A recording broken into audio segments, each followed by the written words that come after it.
Come the end of the month, the palace will fall silent, management will move out, and 150 years of entertainment history will go with it.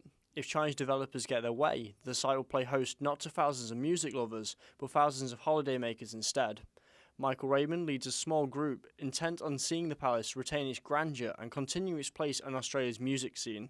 So the problem is that it will leave a massive gap in music venues, large-scale music venues. So the Palace Theatre is the only venue left in Melbourne with a 1,500 to 1,800 capacity.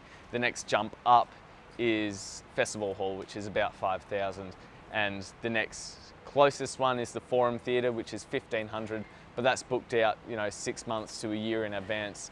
And the strain it will put on, booking artists in Melbourne if the Palace does go will be huge. In January, the state government rejected planning permission for a 72-metre tower for fears it would overshadow nearby Parliament House.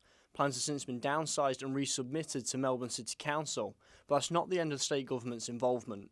Basically what we've done is we've tried to get the state government to seek mandatory acquisition of the building, but there's some complications in doing that. It's not as simple as the government stepping in and saying, hey, we need the building and we can take it. There's a whole legal dispute around that and legal procedure, which adds on to the cost of buying the palace. So it's not just the price of the palace itself, it's a legal battle and court cases and that.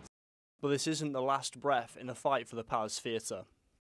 However, in our research into the heritage submission and heritage evaluation, we found that basically we can draw on the culture and history of the building as a nightclub and an entertainment venue, and it meets the threshold of that they recommend, the Heritage Council recommends, for 25 to 30 years in operation, and it's just been an invaluable contributor to Melbourne's culture and nightlife culture, which basically started up in the 80s and really kicked off with big nightclubs. One of Melbourne's biggest club nights, Anywhere on Saturdays, will be forced to find another home when the Palace closes its doors and waits on fate.